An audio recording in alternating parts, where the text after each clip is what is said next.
and the kids did not as much as have a case of the sniffles the 2 years that he was in school.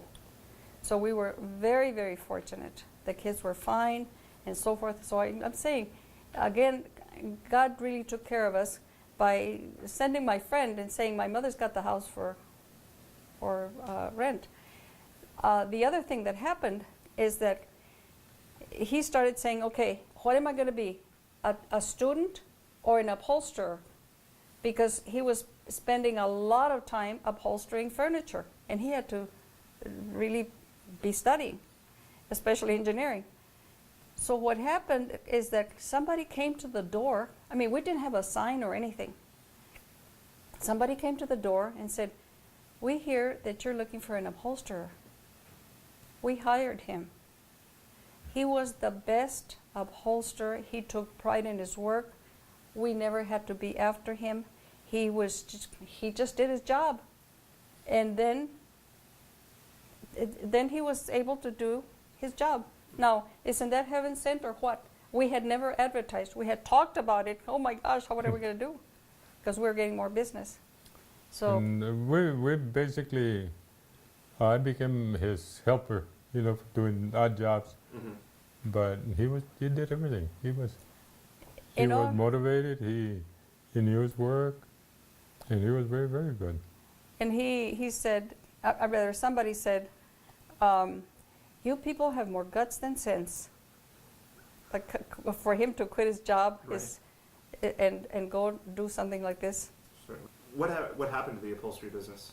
I mean, evidently you stopped somewhere. We kind of thought about starting up here, but we came over here and it was too complicated to have something like that. Mm-hmm. We left all the equipment to this guy. Okay. Mm-hmm. He left it. And he continued. But also, when we came here, the kids needed a lot of attention still. Dolores was 11 at the time, fastly going into her teens. And we said, well, I think now let's not even look for a place or anything. Right. It's time to do something else. So he started his engineering. What makes your marriage work? To me, I think the primary thing is having respect for the other person. From there, everything kind of flows. I think one of the things that when we were married, I was very young, very mature. I tried very, very hard to change her to what I thought was a perfect wife. And it wasn't until much later that I realized that, as far as I was concerned, she was perfect. Or at least didn't need changing. We support each other dreams, I guess. Yeah, very much so. Let me follow up, and then I'd like to get your response too. My mom, at least, doesn't remember ever recall you guys disagreeing, and I don't know of anybody who has. It's not that we try to find it, but certainly did have disagreements, and if it's any other close relationship that must have been very heated, how did you handle those? We never had any out-and-out, real heated arguments and fights. We disagreed on a lot of things, and we tried, which is kind of I understand some experts say, if you're gonna fight, don't fight, but do it in front of your kids so that they know that's normal. A couple that never fights is not normal, or never argues. But a lot of the arguments and discussions were by ourselves. Yeah, and we think very differently, especially when it comes to raising children, because we were brought up very differently, and that in itself was a big thing for us. But for example, discipline. Discipline. Staying out. Mm-hmm. especially when they get a little bit older. permission for doing stuff. I was brought up with pretty strict, but not, not in such a way that I would be stifled. But we had rules, and I'm part of 8 children, and everybody had to ask permission, and everybody had to come in at a certain time, and so those things, that was part of me. And then there was him, that he would say, "I'll be back," and his mother said, "Okay." My mother would, "Oh my gosh, where are you going? How long are you going to be? Who are you going with?" The normal parent questions that I asked my children, but no one asked him. So I remember, not that I'm the one being interviewed, but I remember I came here on home leave from Weimar, and I can't remember. I think I asked Willow, and yeah, whatever. Right, you're going. I think I was going to go down to Mill Avenue and have a cup of coffee with Kenya or something. I don't even know if you even asked me that many. I don't know how old I was. I was probably 17. And then you were like, "Where do you think you're going? When are you going to be back? Who are you going with?" So it was fun. But it was a different. yeah, You could see the difference in philosophy there. and so all of that, Yeah. was very much based on the kids, Yeah. because we were responsible for those people. Mhm. And so, he would not agree with me in some things and so forth, and we'd have to really, talk about it and so forth. But we didn't get into fights. It was, again, the respect, and that's what I would say about what's our relationship. We respect each other, and the other thing was that we respected the kids, Mhm. and that's why the kids respect us. Okay. Because first and foremost, we respect them. So, does that answer kind of Certainly. Mm-hmm. Certainly. So it ultimately comes down to respect. I think that's the common thing. Yeah, I'm getting and of at. course, Yeah. lots and lots of love. And and- what advice do you have for people raising teenagers or people raising kids who are about to be teenagers? This should not be recorded. Put them on an island and let them get. Again, the respect and not being so strict that you stifle them, because if you stifle, they will fly. They will go away from you. So that's one of the things that I think that they need to know their boundaries of behavior, and so that gives them something to kind of use when they go out and they get tempted to do whatever, and they can use those rules from home to help them make up their minds. Certainly, a lot of kids, and I'm sure ours did too, would go over the line. But I think that they need to know what we expect of them. And though might not be something that people believe in, but we really believe that whatever one person does affects the whole family. And but that's maybe we weren't preaching that all the time, but the kids knew that whatever they did good, it was a reflection on everybody. Whatever they messed up, it was a reflection on everybody. And not everybody thinks that way. Okay. How does one show respect to a child or to a teenager? How does a parent show respect? First of all, you take good care of them. You start changing their diapers on time. You start feeding them on time. You laugh with them.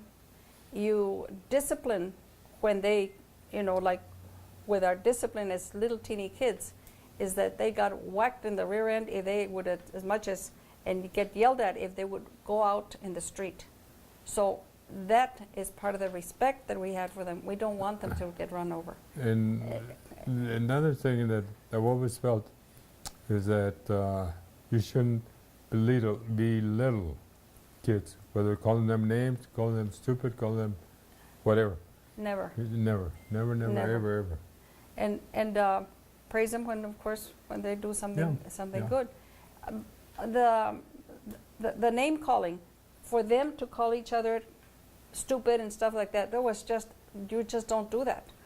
I am sure that it happened when we're not around, and I'm sure many things, but that's besides the point. They knew what the rules of the house was, that we respected each other. And you see, they are in their 50s now, and they respect each other. They respect us. Have you ever seen one of our kids yell at us or say something? The same. That's the way. Because what did we do right? We changed their diapers on time. We fed them on time. We, all of this. So it starts from the very beginning, the respect for the kids, and the kids will respond to that. Okay. At least ours have. One of the major traditions in this family gatherings is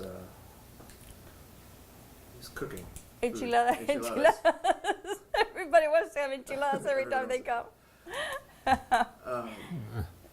What side of the family did that particular recipe come from? Both, or Mostly from my mother.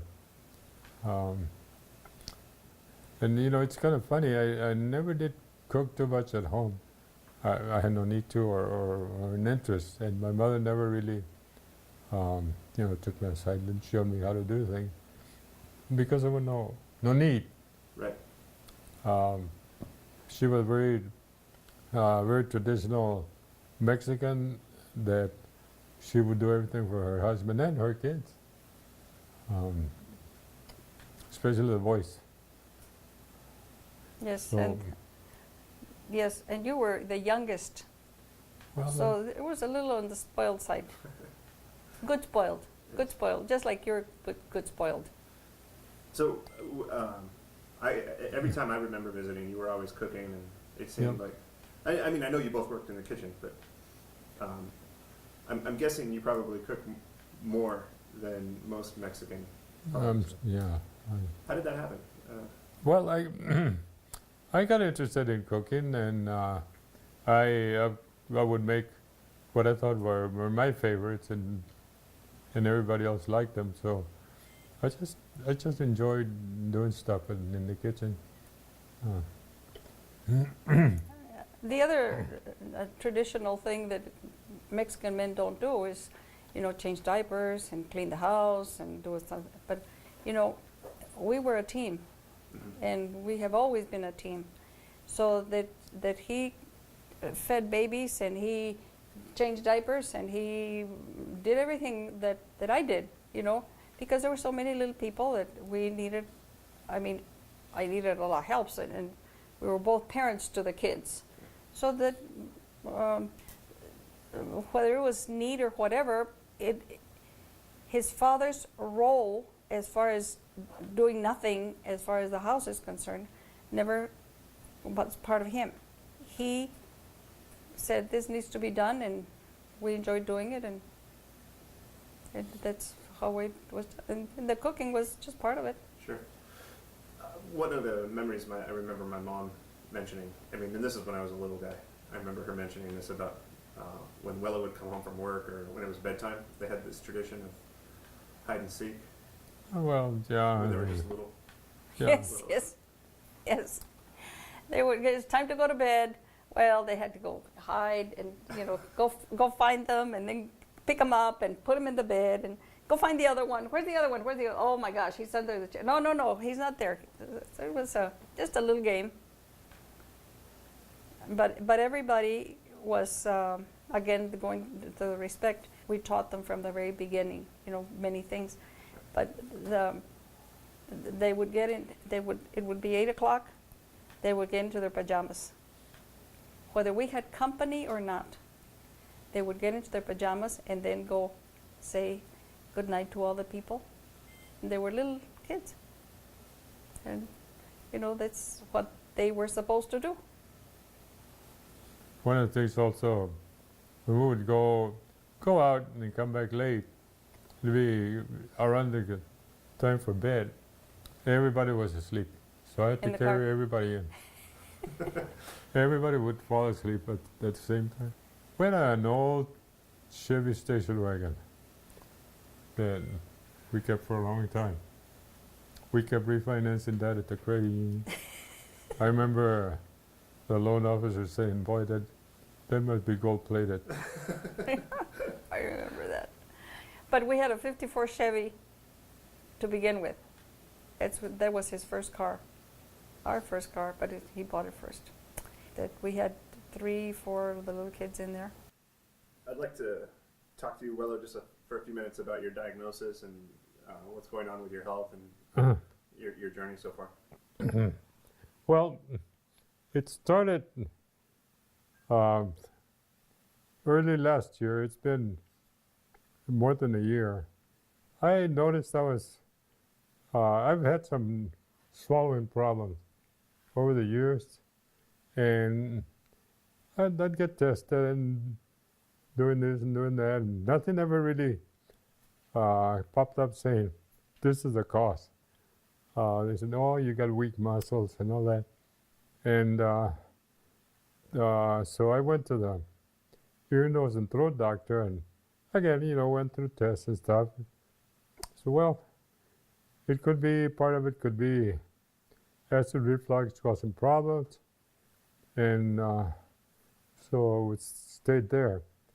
A few weeks later, I noticed that I was taking very shallow breaths, and went to the doctor and started doing all kinds of tests, x-rays, and checked my heart, checked COPD, and on and on and on. All kinds of tests. Everything kept coming out normal. My lungs were fine. My heart was fine. So one doctor diagnosed it as COPD, and another one said, no, that's not it. Excuse me. So finally I even went to the hospital, did some more tests, MRIs and CAT scans, and nothing. Finally went to another neurologist, and he looked at me, did a few tests, and he says, I think I know what it is. And come back and we'll do some more tests. And we went back in January, and he did some tests, nerve conduction tests. Actually put in electrodes here and there, running current in the legs, in the back. And he told us, that's what it is. He called it a Neuromotor. neuromotor disease. The way I asked him is, what's the name? So he said it's ALS. So that's what we've been dealing with. We don't know how far it's going to go. We don't know what's going to be affected. Many people will lose use of their legs, use of their arm, use of their diaphragm. So we just don't know where it's going to go. Yeah, and his is more in his diaphragm, the muscles around the lungs, that he can't breathe very well. And swallowing. And swallowing. And so that's kind of where it is. He can still use his legs and his arms, and they're kind of weak and so forth, but he can still walk and he can still do all kinds of things. So, but we see the progression is we don't know whether it's slow or fast, or it's just progressing, and the neurologist says we don't know what causes. We don't know. There's really no drugs or anything to prevent or to even slow it down. Well, there is one drug that's supposed to try and slow it down, and that's what I'm on it. But I don't know if it's doing good or not. Yeah, they don't know whether anything. The disease could reach a certain level and plateau. It could keep going, deteriorating. Nobody knows. Very rare cases, there's a reversal. Talk to me about some of the emotions you've been going through over the last year.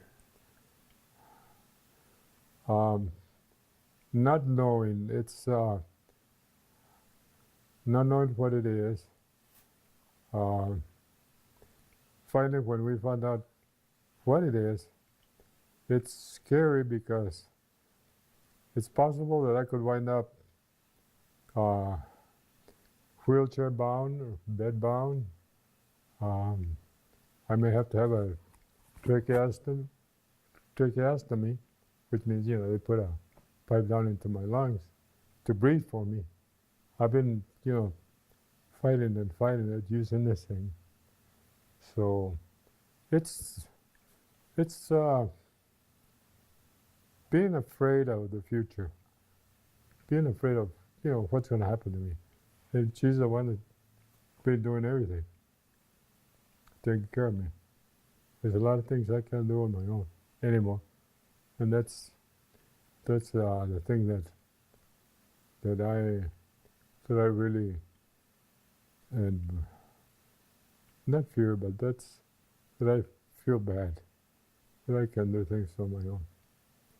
Yeah, and because we've always been a team, we always shared the housework, and now he basically doesn't, so he sees me running around, and I think that bothers him a lot and so forth. But, I love the guy like you wouldn't believe, and I'll do whatever it takes. And also, we just take it a day at a time. We just, we don't panic. We don't. We pray every day, and we've been praying way before the disease, But we pray that the good Lord gives us strength, that gives us endurance, patience, courage. We've always seen our kids as blessings, but right now the one that has been just working and doing all kinds of things is your mother. So Martha, our daughter, who is a nurse, and she's the one that's been hounding doctors, getting information, pushing for all kinds of things. So she has been a blessing. Yes. And the other kids also, they have been very, very helpful. The neurologist said it would be good if you would bring members of the family. So the Marta, Margarita, Dolores have gone with us to the neurologist and to the other doctors too, but especially the neurologist, so they can hear what's going on. And now Michael is coming in from California next week, so he can go to the doctor. He's coming just expressly for that. So everybody is very involved and very supportive. I'm concerned. Oh, well, of course, very concerned. They have made I think an extra effort to come, the ones that are out of town, to come more often. And, we're blessed. We can't say anything else. For many, many years, I mean, from the time we met, we have been healthy. We have been, what we said about our kids, what we said about our life, it's all wonderful. And this is a bump in the road, a big bump, but, we'll handle it. We're very, very fortunate to have who we have, the children, the friends, the relatives, everybody that supports us, that we're going to make it. I have a good friend that he was my partner in tennis. As a matter of fact, the last few years, we haven't played in the last 2-3 years, but we've remained very close. He comes for me once a week. We go to lunch, we go to the museum, we go out. So regular. Armando Ramirez. Good friend. Mm-hmm. The Brophies come over very often. The Brophies. Come over to see what we need and whatever. But anyway, we had a lot of support. Everybody loves him. Well, loves us. But oh my gosh, he's just, oh my goodness, you're such a love. He is such a love. I just love him dearly. We've known each other for 59 years. We've been married for 55. And the guy keeps getting better and better. So we'll hang in there.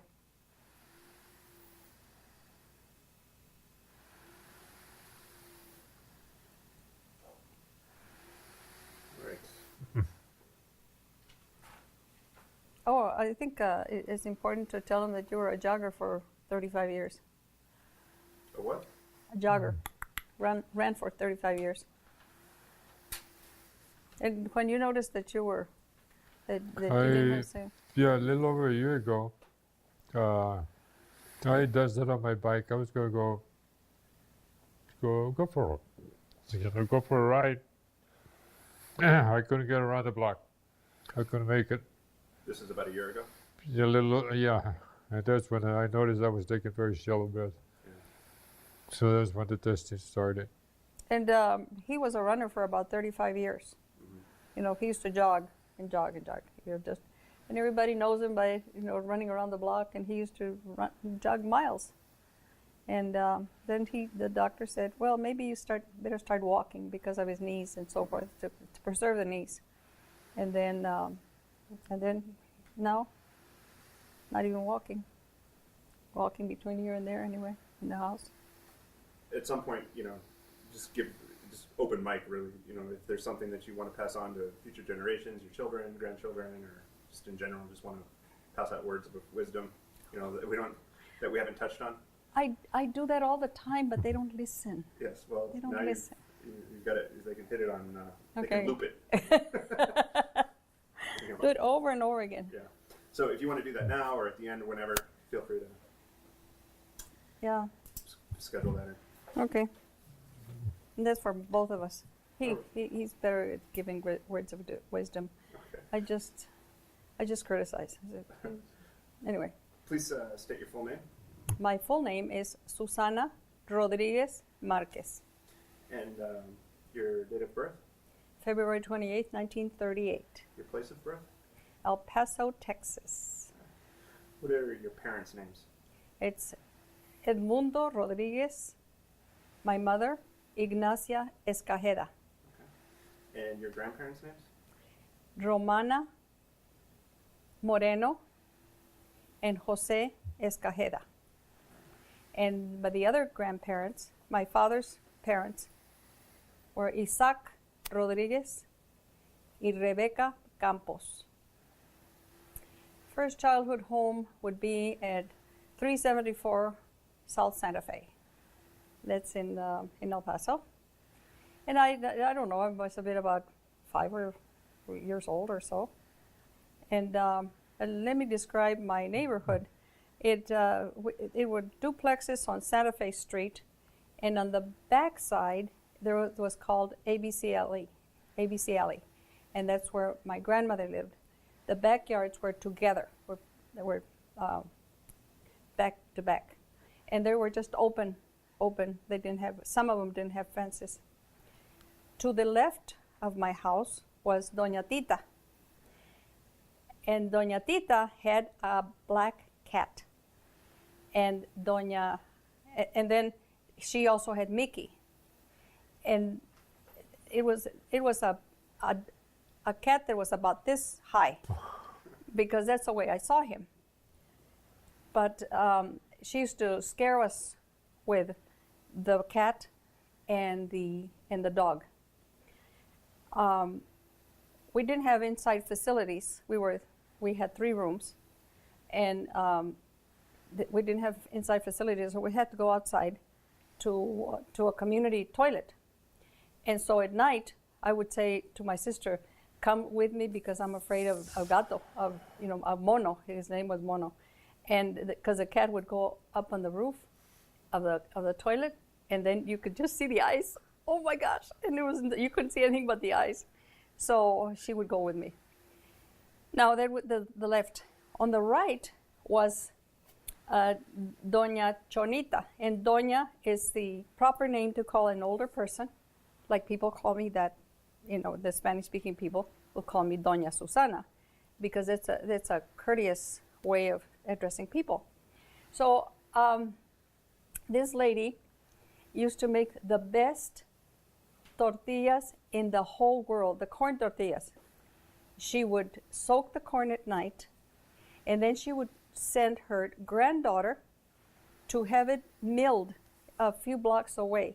There was a molino, so she would sick. So she was just adamant that we didn't go around that type of water and so forth.